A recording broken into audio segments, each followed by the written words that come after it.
सबको राधे राधे, जय श्री राम। मैं हूँ आपकी अपनी रेणु तिवारी और रेणु तिवारी ऑफिशियल में स्वागत करती हूँ।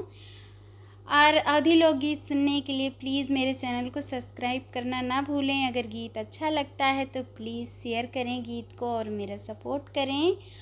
और गीत को प्लीज़ फुल वॉचिंग में सुने, पूरा गाना सुने।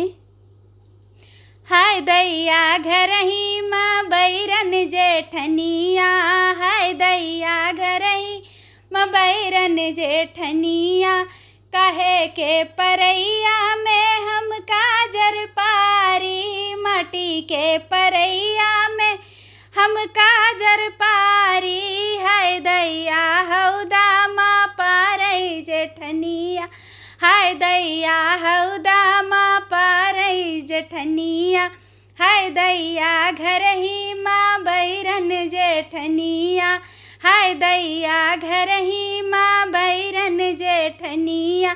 सोने की सलैया से हम काजर देई, सोने के सलैया से हम काजर देई, हाय दैया लाठी से दियाई जेठनिया, हाय दैया लाठी से दियाई जेठनिया, हाय दैया घरही माँ बैरन जेठनिया, हाय दैया घरही माँ बैरन जेठनिया।